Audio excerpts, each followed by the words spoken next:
There's like an apple box here. I'm not sure why. Someone is trying to tell me something.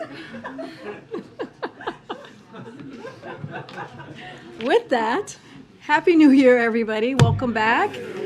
And welcome to our first briefing of 2023. I hope everyone had a peaceful and just a restful holiday season. Okay, with that, I have one quick thing at the top, and then we'll get going. As we announced this past weekend, the president will travel to Covington, Kentucky tomorrow, where he will deliver remarks on how his economic plan is rebuilding our infrastructure, creating good-paying jobs that don't require a four-year degree, and revitalizing communities that are too often left behind. The president will be joined in Kentucky by Senate Minority Leader Mitch McConnell, Senator Sherrod Brown, Kentucky Governor Andy Beshear, and Ohio Governor Mike DeWine. Their visit will highlight the president's historic record of achieving bipartisan results for the American people. We'll have additional information to share about the president's trip later today, so stay tuned. But leaders across the administration will spend Wednesday highlighting the impact of the president's economic agenda and work to rebuild our nation's infrastructure. Vice President Harris will visit Chicago. Secretary of Transportation Pete Buttigieg will visit New London, Connecticut. And White House Infrastructure Coordinator Mitch Landrieu will visit San Francisco. With that, okay. Zeke, kick us off. Thanks, Karine. Happy New Year. Happy New Year. Wondering if the president has been watching the action going on the other side of Pennsylvania Avenue right now, and does he have a preferred candidate in that race? That's one way to put it. Look, as you know, the president served as a U.S. Senator for 34 years, and he understands how this process works. He certainly will not insert himself in that process. Look, we are looking forward to working with congressional colleagues, including Democrats, Republicans, and independents this year, and the new Congress, obviously, to continue to move the country forward for the American people, continue to build on an economy that is working, that because of the president's policy, if you think about the bipartisan infrastructure legislation that I just spoke about and how that's bringing, that brought both sides together and really going to deliver on an important item of the bridge for Kentuckians, but also in the region. So that's going to be our focus. We're certainly not going to insert ourselves in what's happening on the other side of Pennsylvania Avenue. And just a couple of national security questions for you, foreign policy questions. Does the White House have any response to the Israeli national security minister's visit to the Temple Mount? Does it think that was constructive? Yes, so this is the mosque that you're talking about by the National Security Advisor there. Look, so the United States stands firmly, and we've been very clear for preservation of the status quo with respect to the holy sites in Jerusalem. Any unilateral action that jeopardizes the status quo is unacceptable, and we will continue to be steadfast on that and be very clear on that. And then separately, does the White House have to respect? There's some pretty sharp rhetoric coming out of Beijing today in response to the testing measures that the U.S. and other countries have put in place on Chinese travelers over the last week or so. Has the White House seen that, and is any response to that? Yeah, so we've seen that. Look, I will not speak for China, but I'll say this: there's no cause for retaliation here. Just because countries around the world are taking prudent health measures to protect their citizens, that's what you're seeing from us and others. This decision is based on public health and science. This is coming from our experts here, and other countries like Japan, like South Korea, the UK, France, India, Italy, Malaysia are also taking similar public steps here. The World Health Organization is calling on China to release more data, which is vital to the to identify any potential variants. Again, there is no need for retaliation. This is something that all of us, other countries, are doing to make sure that we are protecting our citizens here. Before you ask your question, I just wanted to offer my condolences and the administration's condolences to your loss. And we were all very sad to hear about the passing of the executive producer of This Week of DAG. And I got to meet him a couple of times. He was an incredibly kind and wonderful individual, very smart and clearly passionate about his work, and served as such a mentor. And so we, our hearts and prayers go out to the ABC News family, to his wife and his very young children, and again, our condolences. Thank you very much for that. Thank you. You mentioned that the president looks forward to working with Republicans, presumably once they get their leadership sorted out. Now that we do have a new Congress in place, though, what is the first order of business where the president does look to try and work with Republicans? So I'm not going to get into specifics on what the policies or pieces of legislation is going to look like. We're going to wait for the new Congress to kind of settle in and get themselves situated. But what I will say is that the president has always been very clear. He's been clear when he was a president. He was clear when he was U.S. Senator. He was clear on the campaign trail that he's willing to work with Republicans who are willing to continue to deliver for the American people. And it's not just him. This is what the American public said very loudly and clearly after the midterms. They want us to work on a common ground to deliver on the needs of what's important for them, and to do it in the way that we're building the economy from the bottom up and the middle out, as the president has said many times. And he wants to make sure we reward hard work and do this so that, for people who are playing by the rules. And so this is very important. We want to make sure that we address national security concerns and keep the American people safe. And so, some of you may have seen the president and the first lady on New Year's Eve. They were on your network, and you heard the president. It was just something that he says all the time. He's an optimistic person. He is very optimistic on what lies ahead and how we're going to move our country forward. Does the president see this leadership fight and have any takeaways from it in terms of whether it may make it more difficult to work with Republicans in getting any of these things done? I will say this. As you all know, we're going to go to Kentucky, as I just mentioned. We announced it a couple of days ago, clearly, that he's going to go there. It's going to be done in a bipartisan fashion. The bipartisan infrastructure legislation, the biggest infrastructure investment since 1950s. You think about the most significant gun reform in almost 30 years. You think about major China competitiveness legislation that's already bringing more manufacturing jobs back to America, and key help for veterans who were exposed to toxic chemicals in the line of duty. Those are things that the president has been able. Those are the historic pieces of legislation that the president has been able to do in a bipartisan fashion. And let's not forget, there are 200 pieces of legislation that was done in a bipartisan way in the first 2 years of his administration. So again, he's optimistic. We're going to see that bipartisanship tomorrow in Kentucky when we're out in the region, and I think that's incredibly important. One more thing, just to clear something up here. On Title 42, so the court says the administration still has the power to discontinue the policy on its own if it so chooses. I know you've said you're complying with the court, deferring to them, but is it your understanding that the administration has this authority or not? So the way I know we haven't really responded to this because we haven't had a briefing. So look, I'll say this just to kind of give a reaction here on the Supreme Court.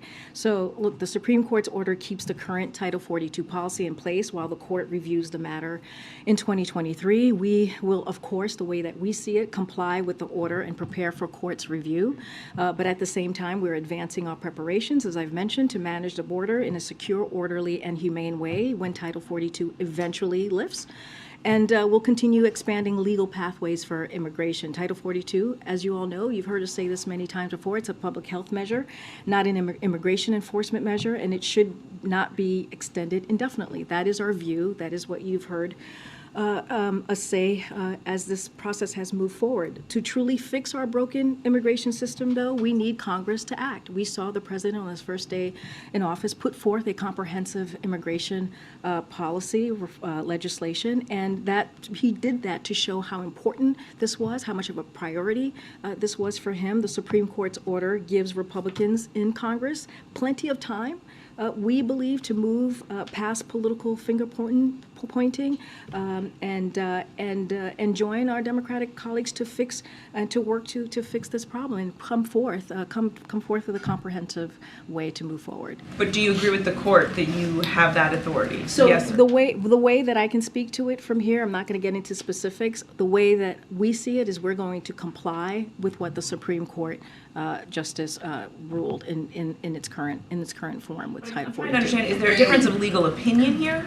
Look, I'm just not going to dive into the legal opinion here or legal, kind of the legal back and forth on this or any of the nuance. What I can say is we're going to comply with what the Supreme Court announced and they ordered just last week. But not going to get into the But you legal can't opinion. say whether or not you think you have that authority or not. I'm just not going to speak about it from here. That's a DOJ is doing the legal components of this. What I can say is we're going to comply with the Supreme Court order as it stands from last week. Thank you, Karine.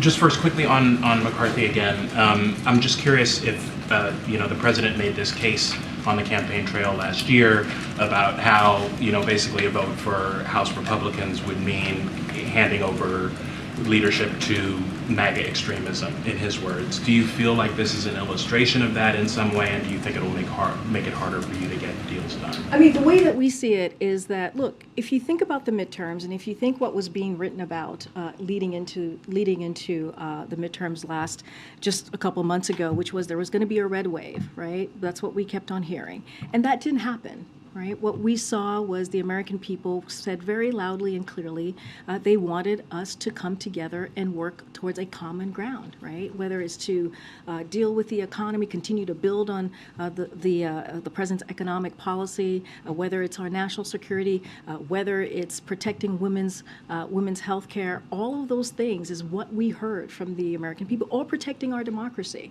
And so the way we saw it, and it was historical, right? If you think about a Democratic president and what we saw from those midterm elections, we hadn't seen anything like that in 60 years from a Democratic president, the success from the midterms.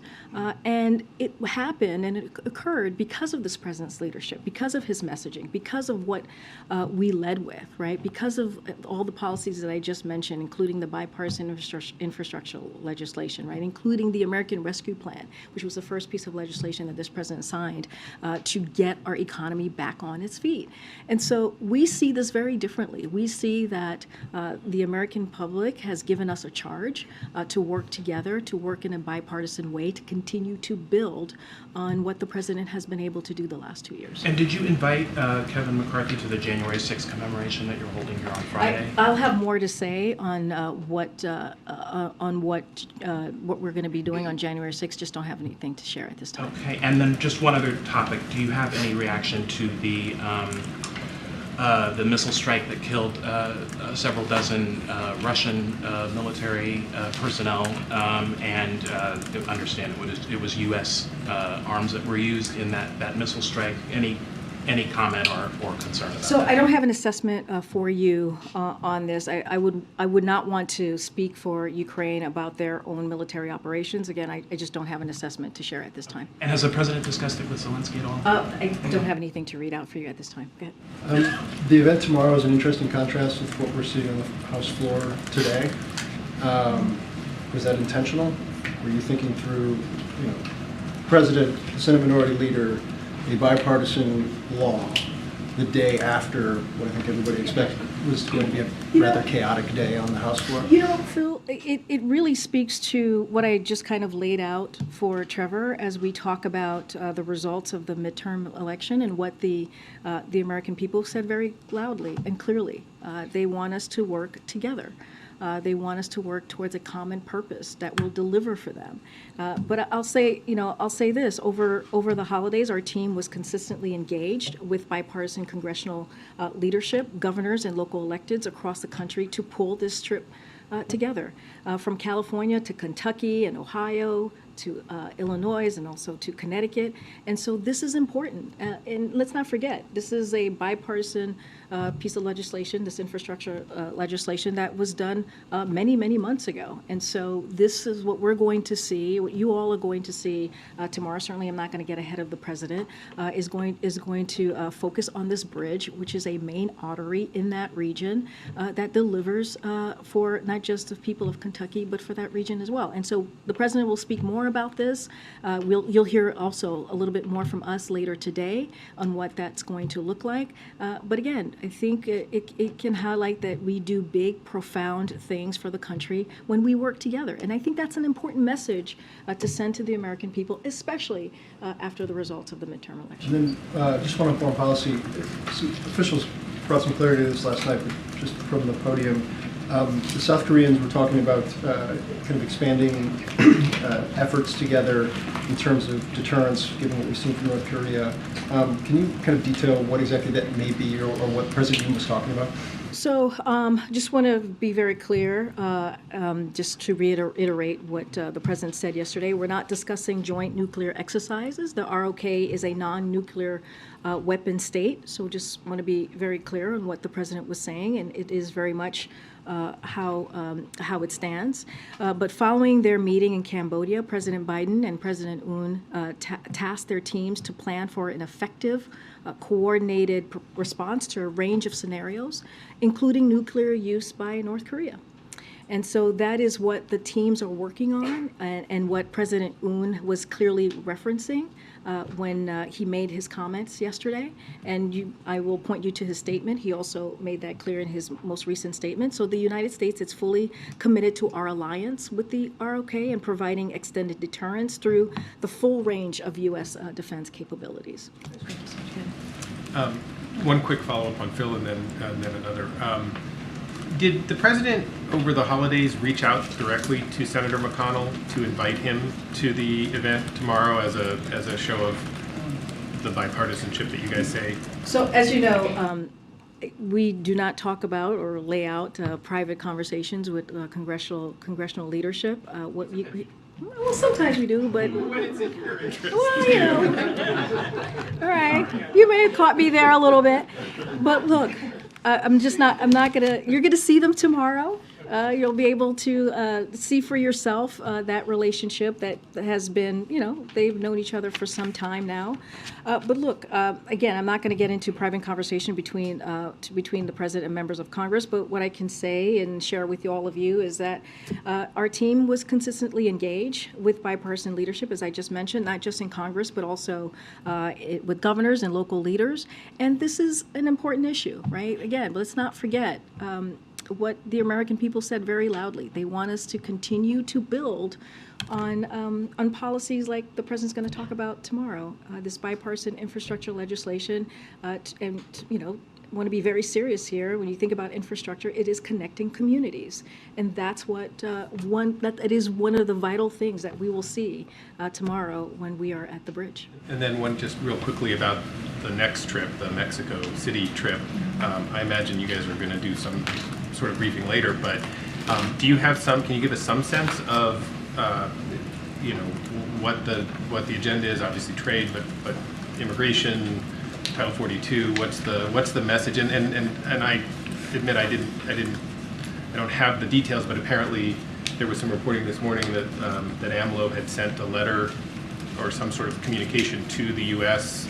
this morning detailing what he wants to be on the agenda. So as you stated, we'll have more details on the trip, including deliverables in the upcoming days. I'll say a little bit of what we've already shared.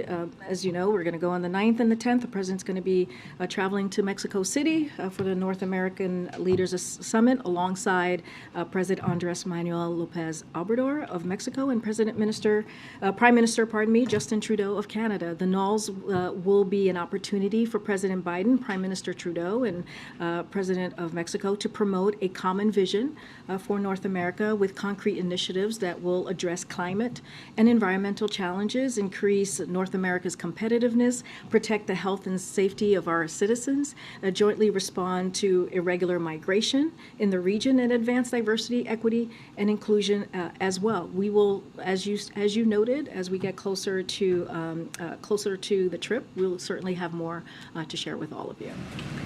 Yeah, quick one. Were Senators Rand Paul or J.D. Vance invited to the event tomorrow? Don't have anything to share on who was invited or not invited, but I can tell you who will be there tomorrow. Okay, and the president. I would point you to their offices. The president had said that he was going to spend this lovely holiday season talking to his family. Has he decided whether or not to run for re-election, and when will he tell us? Oh, goodness. Tell us now. She's smiling for us. So look, as you know, I have to follow the law in terms of what I can discuss here. We do believe in the rule of law. I know some of you had something to say about that just a couple of weeks ago, but we do believe in the rule of law, and we will respect it, and we will honor that here from this administration. So look, you've heard the president say this directly after the most successful first midterms for a Democratic president, as I just stated, in 60 years, especially as we heard very loudly from the American people and the message that they sent. Look, he has said that he intends to run, and I'm certainly not going to get ahead of the president. What I can say is that his focus will continue to be and has always been on the American people. It is going to continue to be and has always been on what we can do to improve their lives. It will continue to be and has always been, how do we build on his economic policy? How do we build an economy from the bottom up and the middle out? And how do we continue to cut cost when we think about health care, when you think about the Inflation Reduction Act, when you think about the CHIPS Act, and making sure that we're bringing manufacturing jobs back here to the U.S., which we're seeing manufacturers doing. So that's going to be his focus. Again, I'm just going to reiterate what I said. I'm going to reiterate what the president said. He intends to run, and certainly, as I know from my job, I'm not going to get ahead of any announcement. Just a tiny holiday catch-up, or maybe not tiny at all because it was a giant meltdown. Does the administration have any thoughts about the Southwest Airlines meltdown? Are you guys satisfied with the performance of the airline? What is the administration going to do to make sure that passengers are made whole? Yeah, I have a couple things to say on that. I think that's a really good question. Look, Southwest Airlines failed its customers, point blank. The Department of Transportation will hold them accountable to their commitments to make their customers whole. While every major airlines face challenges from a pre-Christmas storm that wreaked havoc on the aviation system, all major airlines except for one, which is Southwest, clearly, were able to recover quickly. So Southwest Airlines acknowledged that all cancellations starting December 24th were controllable, in other words, not weather-related. So that means the airlines assumes responsibility based on Southwest's prior commitments to customers. The airline must cover rebooking, hotel rooms, meals, and transportation to and from a hotel. What's more, Southwest must make their customers whole by paying for coach flights, rental cars, and trains to get people to their final destinations. And Southwest must return baggage as quickly as possible and reimburse passengers up to $3,800 in provable damage under Southwest's care. The Transportation Department is watching. They're monitoring this very, very closely to ensure that this all happens, and we'll seek fines from Southwest if it doesn't cover a cost.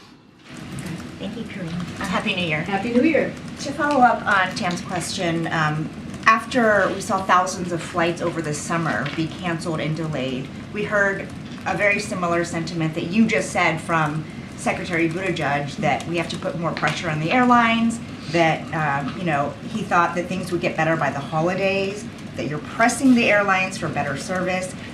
What did the administration do between those failures and the failures we saw over the holidays to try to make things better?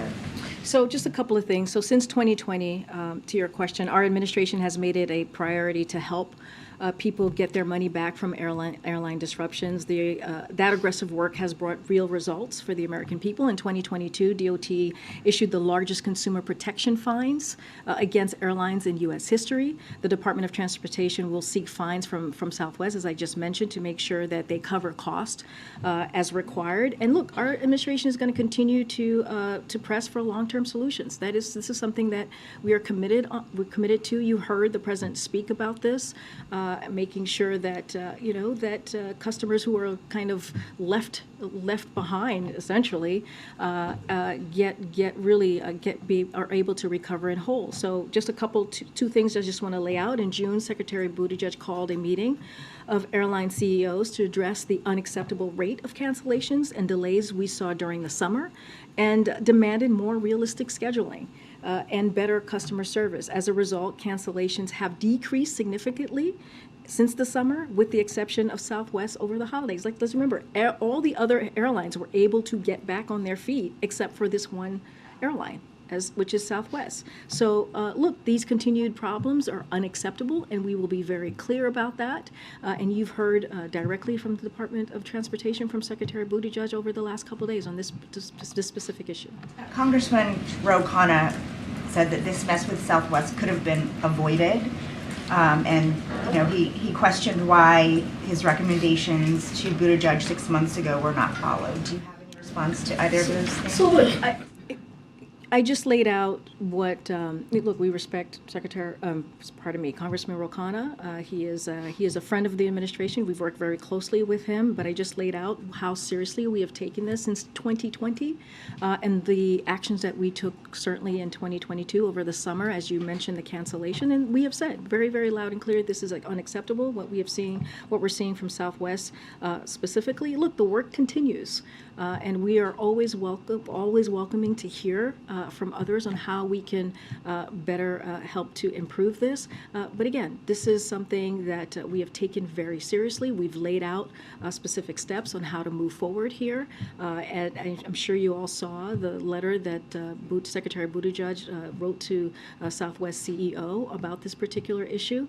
And we are going to make this a priority in making sure that we get people their money back into their pockets who are affected by this. This is a serious issue that we take very seriously. Just a couple on House leadership. I know you said the president wasn't going to insert himself into the leadership vote, but to follow up on Zeke's question, has he been observing the vote today at all? Look, I can't speak to if he's been watching the vote today. What I can say is he's had a pretty busy schedule. He did the PDB this morning, as you all know. He's had internal meetings with his staff all day. But look, this is, I say this because this is something he truly believes. He was a senator, right? He understands how this process works, and he's just not going to insert himself. He's going to let the process play out and continue to do the work of the American people. And then just finally, regardless of how it shakes out, does the president believe that House Republicans should find a way to push George Santos out of Congress? Look, this is something that the House Republicans, the Republican conference, they will have to decide what they owe to the American people in terms of standards and service. That is something that they have to decide on. And so we leave it to the Republican conference. Thank you. Hi, I haven't seen you in a while. Hi, nice to see you. Happy New Year. Happy New Year. A number of my questions have already been answered, so I'm going to switch gears to something else. Sort of a cultural moment occurred last night with the NFL football game. And coincidentally, the president will be in the Cincinnati area tomorrow, where the player involved, Hamlin, is hospitalized. Does the president or the White House have any reaction to that particular incident and where it stands with player safety and just how this really had a big impact on sports fans in the United States? So certainly the president has seen the horrific news of Damar Hamlin's cardiac arrest during the game last night. It was, as I said, horrific, and millions of people saw that across the country. So, I'll say that, we hope his condition and his health improves quickly. And like the rest of the nation, our thoughts and prayers are with him, his family, and his teammates. I'm not going to get ahead and lean into any hypotheticals, but what we are praying for and hoping for is that his health improves. Welcome. Hi, thank you so much. I had a question here. First, on nominations, the White House announced this morning that Eric Garcetti will be re-nominated to be the ambassador to India. Can you talk a little bit about what the White House believes has changed since he was nominated in the last Congress? Say that last part. What has changed to think that the confirmation process will go a little more smoothly than it did last time? So look, as Secretary Blinken said very recently, our relationship with India is crucial and it's consequential. So we see this as a very important nomination, and as you know, been reported, we'll continue to seek the confirmation of Mayor Garcetti, who was, as you all know, voted out of a committee unanimously and with strong bipartisan support to serve as ambassador to India. And that's important as we're talking about bipartisanship, as we're talking how we're going to move forward. And this is what you saw with his particular nomination. So we see this as he is well qualified, Mayor Garcetti, to serve in this vital role. And we're hopeful that the full Senate will confirm him promptly. Again, he was voted out of committee in a unanimously with strong bipartisan support. And then I was also wondering if you could talk a little bit about the president's relationship with Representative Steve Scalise.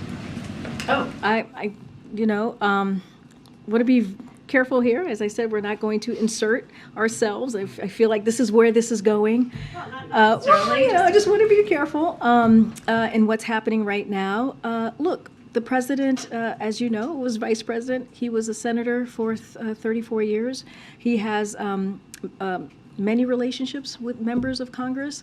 Not going to get into details here about any one specific relationship. We are going to allow the Republican conference to, have their process play out, and I'm just not going to say more. Just one final question.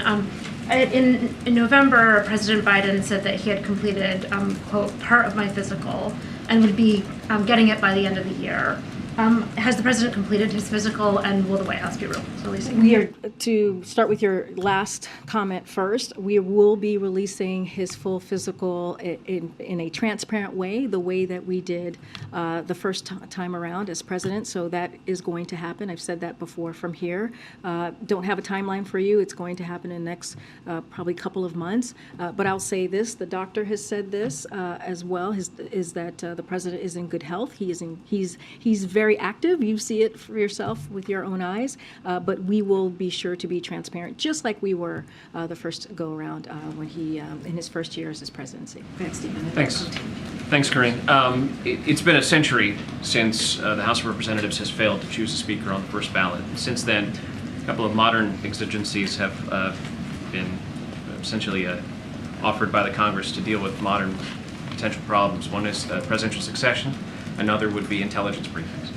Does the absence of a Speaker of the House at this moment, is there anything we should know about how the White House views that from a constitutional or inter-branch standpoint? Well, look, it's a good question. A little bit of a let the process play out, right? It's a little bit of a hypothetical here. I don't have the specifics on how that works out.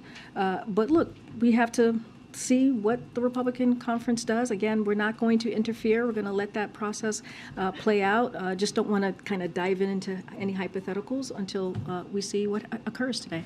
Broadly, since January 6th, the president has talked about how foreign leaders have approached him and asked him about the health of American democracy. Is there a message the White House would send overseas today as people look and see that the House of Representatives has failed to choose its speaker?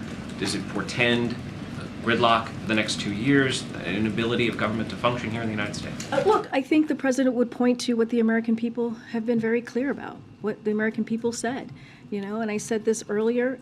Look, the outcome that was reported by many and kind of said by many folks, just in this space, in the DC bubble, was that there was going to be a red wave, right? That it was going to be a very different outcome. And the American people were very clear. They want us to continue to fight for our democracy. They want us to continue to work on an economy that builds, that doesn't leave anybody behind, and build an economy from the bottom up, middle out. And I think that's important. It's important that that's what the American people said, very loud and clear. Look, again, not going to insert myself here, or the president's certainly not going to insert himself in what's happening today. We're going to let the process play out. I don't know where it is currently as I'm standing in front of you behind this podium, but this is something that the Republican conference has to figure out on their own, and they will do so. Thank you, Karine. Happy New Year. Happy New Year. Happy New Year. Not a daddy yet? We're in the birth month. Oh boy. Ooh. Will Joe Biden announce a re-election bid by January 30th? No. I thought you were gonna ask for my okay to name your daughter Karine. I thought that's where we were going here.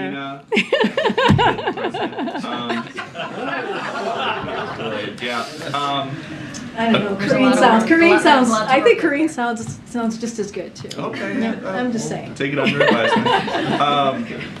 I'll follow up to some of the immigration news from over the break.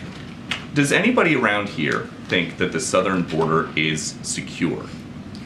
What I can tell you is this is a president has been working since day one to work on border security, to make an immigration a priority. That's why he put forth a comprehensive immigration reform plan, legislation. And here's the thing. As the president is coming forward and trying to come up with solutions, the difference here is that you have Republicans, as you know, who are doing political stunts. And, and we've called that out over and over and over again. And the president is willing to work with Congress, Republicans, Democrats, Independents, to work on these issues that matter to the American people.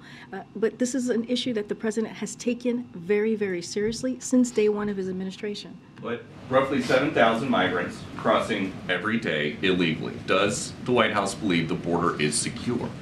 Look, I've told you what we have done, what we have made this a priority. To make sure are they working? To make sure that there's border security measures. And Look, here's the thing, Peter.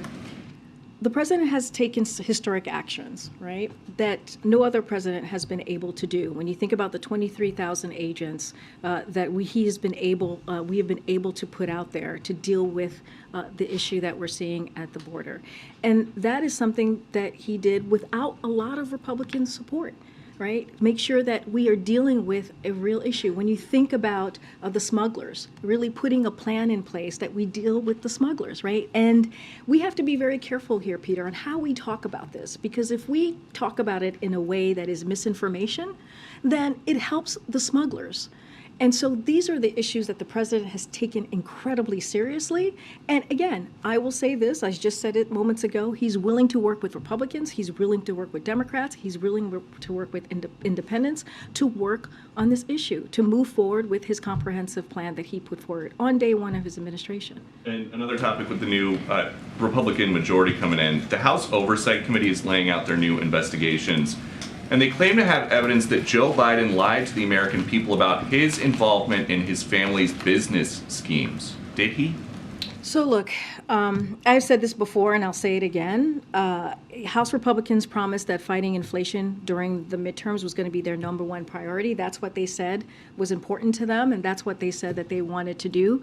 But instead, what they're doing is wanting to do an investigation on the president and his family. That is their focus. They don't want to focus on the American people and their family. They want to focus on political division. They want to focus on something that the American people do not want to see, as we saw from the midterm elections. Look, I'm not going to get into the specifics of any of the oversight here. We have a White House counsel that's going to my colleagues who are going to deal with this. So I will point you to them. And again, I'll point you one more thing. I'll point you to tomorrow. Tomorrow we're going to see a trip, an an event where that's going to be done in a bipartisan way. So there's ways to move forward for the American people, for American families, in a way that works. Go ahead, John. Thank you, Karine. Last week's visitor log release showed a most recent meeting between Sam Bankman-Fried and a White House official, Steve Ricchetti. In this case, this was his 4th meeting of the year. I'm wondering, given this first briefing since then, if you can give us any sort of summary of what has been discussed in Mr. Bankman-Fried's meetings with the White House over the course of the year? Yeah. So let me give you a few rundowns here. As we've previously confirmed, as you know, I know you're following this very closely, these meetings included Steve Ricchetti and Bruce Reed. The meetings focused on pandemic prevention related to Sam Bankman-Fried's foundation and general information on the cryptocurrency industry and crypto exchanges. Look, the administration has been clear about the need for Congress to take action when we talk about addressing cryptocurrency. The president, as you know, released an executive order on this topic just last March, and the president released a framework for protecting consumers last fall, and last November, Secretary Yellen renewed this administration's call for Congress to take action. So, as you know, the White House regularly engages with officials from a range of industries and sectors, including leaders in business and labor and nonprofits.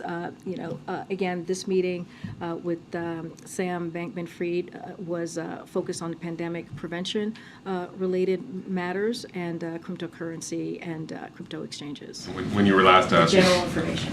thank you. You said that you couldn't comment on whether the president has any view about whether Democrats or Democrat-aligned groups should consider returning some of the donations Mr. Bankman-Fried made. I'm just circling back on that to see whether that's still the case. Yeah, he has no view on whether this money That is should... still the case. I don't have anything to share or any change of my comments that I've made before on this.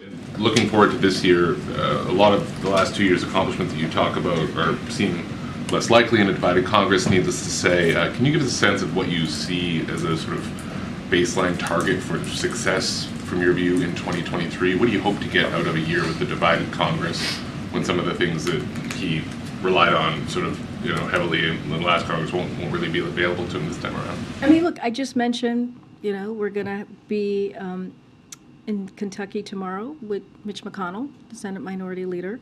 And I think that's important. I think that shows how it is important for the president to show that bipartisanship, right? It is important to show that how the bipartisan infrastructure legislation is going to make a real difference to Americans across the country. And so I think that I know there's a lot of doubt, and I know tends to be a lot of this is politics. There tends to be a lot of negative kind of thinking on how we move forward. But look, this is a president, as senator, as vice president, who has worked across the aisle and has been successful at that. Again, I laid out some key we're talking about historic pieces of legislation that will change the lives of American families across the country.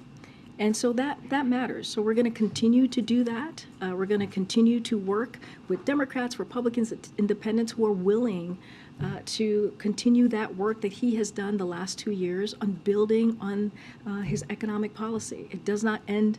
It doesn't end in the last Congress, and it hopefully will continue in a new Congress. Are there any particular topics where you think bipartisan bills are possible? I'm not going to get into specifics right now. I'm not going to get ahead of the president on what that's going to look like. What I can say is when it comes to lowering costs, medical cost for the American people, as we started to do with the Inflation Reduction Act, we want to continue to do that, right? As it comes to making sure we're creating good paying union jobs, clearly we want to continue to do that. We want to continue to fight inflation, which is the president's #1 economic priority. So all of those things still stand.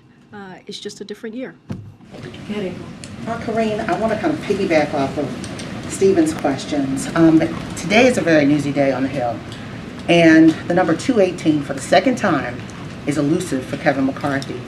What do you say to the American public as we're still figuring out what's happening on Capitol Hill? And this is not just about a vote. It could be a constitutional issue. Look, I just don't want to, again, want to be really careful here, not going to, you understand the power of the podium here, not going to insert myself on something that is currently happening on the other side of Pennsylvania, not going to get involved, not going to name names, just going to let that process move forward. And this is something also that the president understands. Like, this is a process that they have to decide on. But how does the other side of Pennsylvania Avenue reassure the American public as the democracy is going through growing pains? Some may say there are cracks in democracy. How does this White House reassure the American public as all of this is going on? So look, separately and aside to what's going on as we're talking about our democracy, and the president has been very clear, we have to continue to fight for it. This is something that he will continue to do every day, and we have to protect our democracy. This is something that the president has spoken about in speeches that you have covered, April, yourself, and how important it is to do that. And he feels, as the president of the United States, he needs to speak loud and clear about that. But again, let's not forget, the American people, as you're alluding to, is very much paying attention to this, right? They want us to continue to fight for our democracy. They want us to continue to protect our democracy. I don't want to, not going to get into what's happening on the other side of Pennsylvania, but this is, as it relates to our democracy, this is something that the president takes incredibly seriously. And lastly, at the very least, Hakeem Jeffries will be minority leader of the House. Has the president talked to him recently? What is their relationship, etc.? Look, I don't have a call to read out to you, but I can say that we are looking forward to working with Minority Leader Jeffries. We see him as a partner in this. He is incredibly impressive. The president believes he's incredibly impressive, and we look forward to working very closely with him, as we have been these past 2 years. And I think it's important, right? It's important to see that type of representation at that level. But aside from that, Hakeem Jeffries is a brilliant thinker, a great legislator, and again, we are congratulate him on his new role, and we'll continue to work closely with him. Thank you. Happy New Year. Happy New Year. I wanted to ask you about the first briefing of this year. What are the foreign policy priorities for the president for this year? For our goals or for this year. So Jake Sullivan, our national security advisor, spoke to this very recently when he spoke at Carnegie just last month, actually. So this is a decisive decade, which is what he said, and we are focused on how we compete vigorously to advance our interest while building diverse coalitions to address the biggest challenges of our time.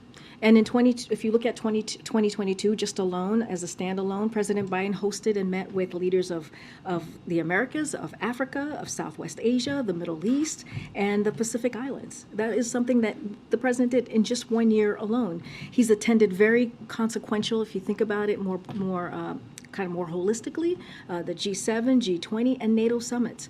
This year, you will continue to see us enhance our strategic position over the long haul by doing a couple of things here that I'll list out: making a significant investment in the sources of America's domestic strength, standing with Ukraine, and standing up for the principles of an international order that protects sovereignty and territorial integrity and rejects aggression, and in Europe and also around the world. Protecting Americans from threats at home and around the world as well, whether it's terrorism or cyber attacks, and building flexible coalition worldwide on food security, climate, technology, and other key issues. So this is how the president sees his foreign policy moving forward. This is what we've been able to do in the first 2 years, and again, so this is incredibly important to the president. And the president sees any prospect for peace in Ukraine this year? So look, we've been very clear about this as we talk about Ukraine and them moving forward, and basically, and you've heard us say this over and over again. Nothing about Ukraine without Ukraine. And so that's how we see this approach, and that is the consensus of this administration.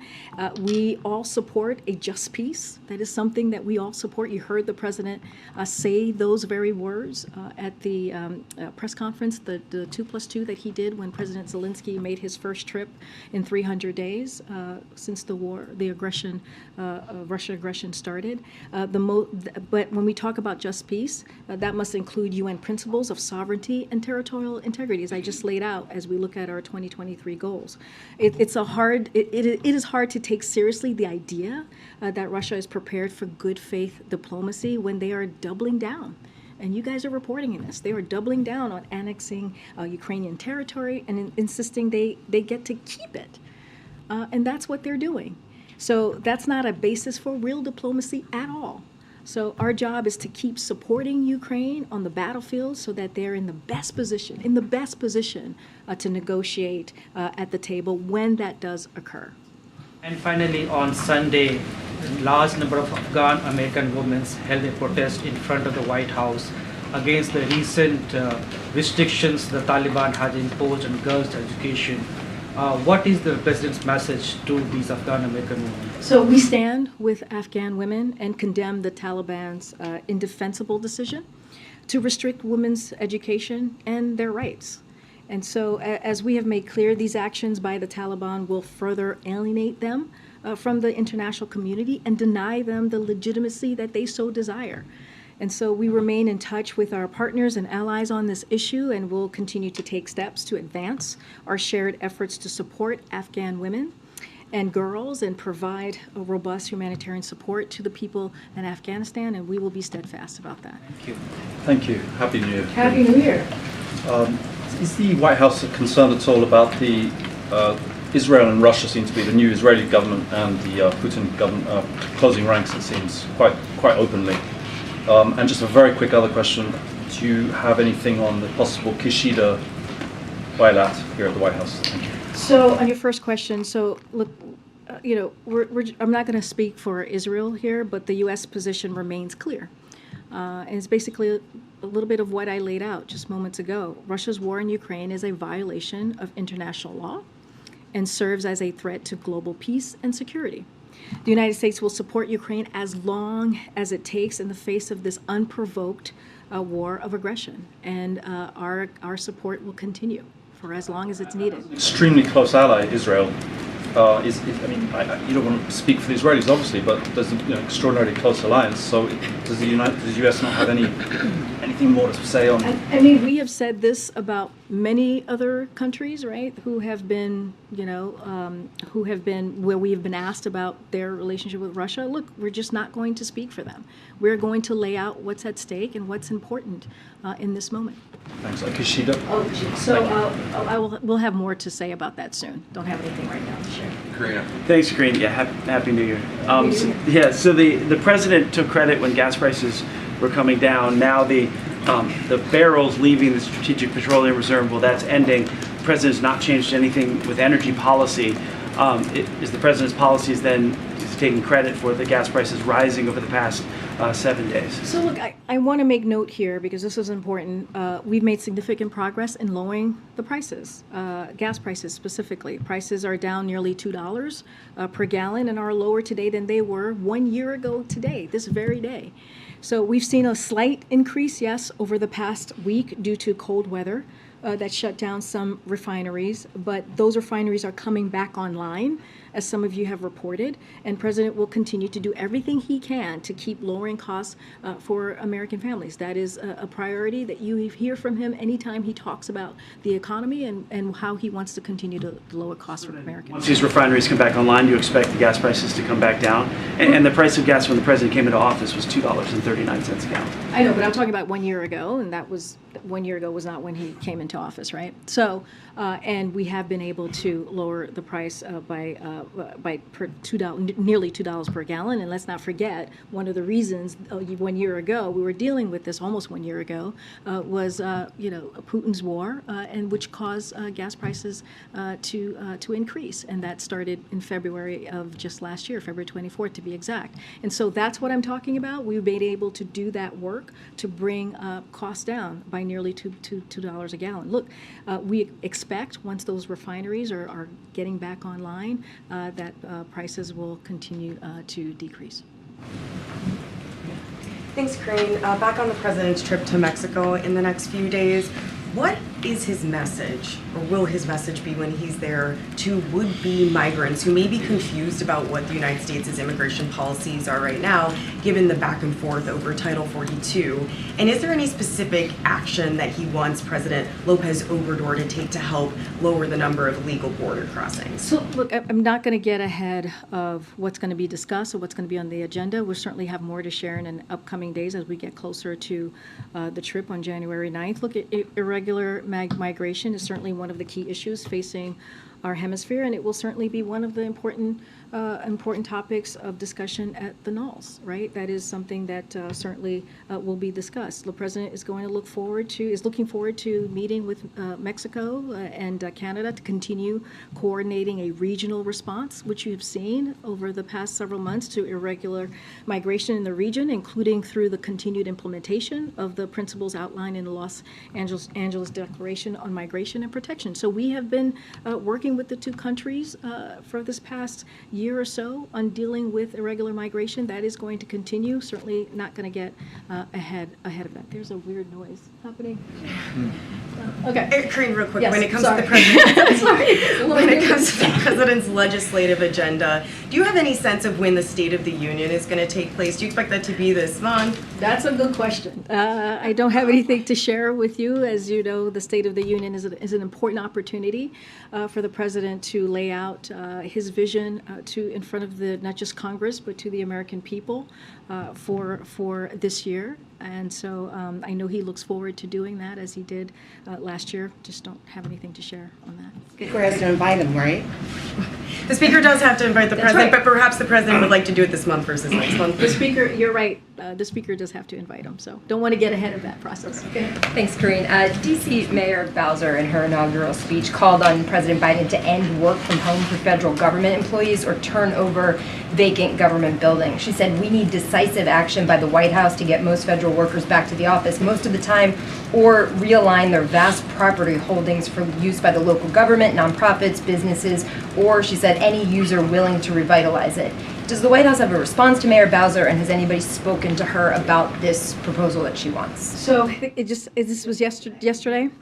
So I haven't checked with the team to see if anybody has talked to her about this or connected about this. But increasing the supply of affordable housing is a priority of this administration. As you know, we've talked about it many times over this past 2 years. That's why the president put forth the Housing Supply Action Plan, and that was to ease the burden of housing cost over time by using a mix of administrative and legislative actions to boost the supply of quality housing in every community.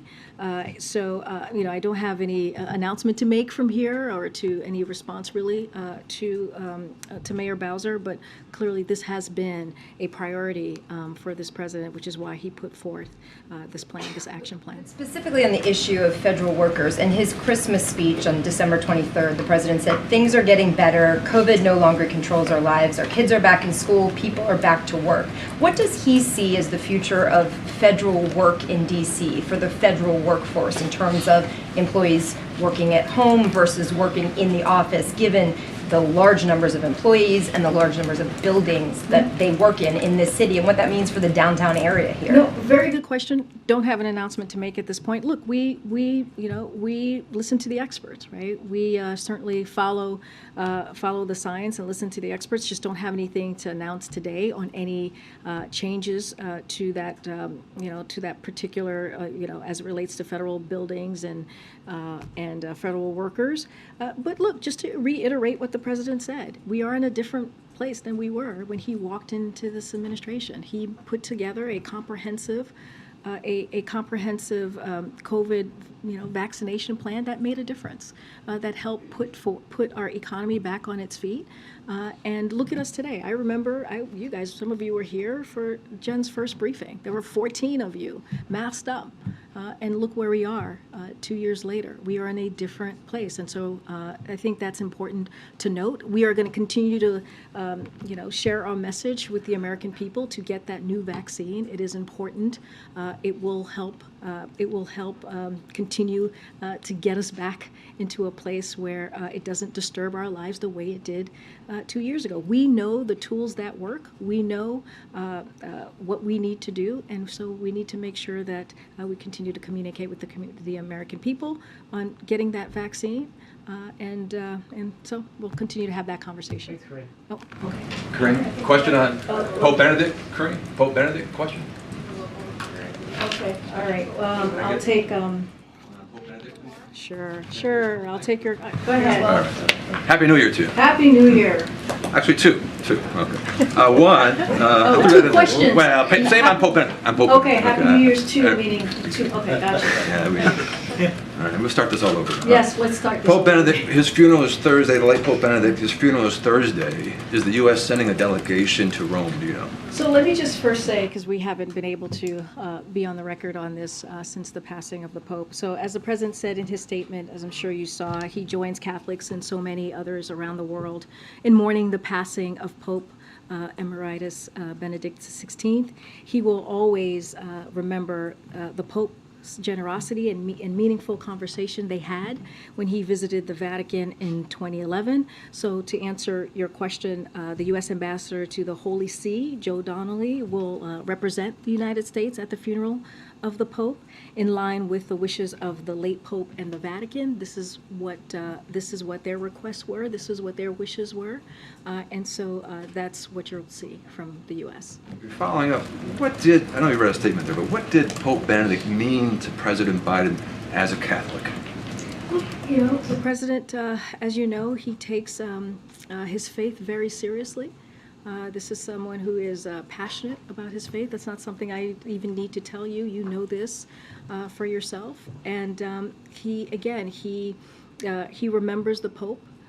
Generosity and his meaningful conversation they had when they visited, when the President visited the Vatican back in 2011, and so that's something that the President remembers and holds very close to heart.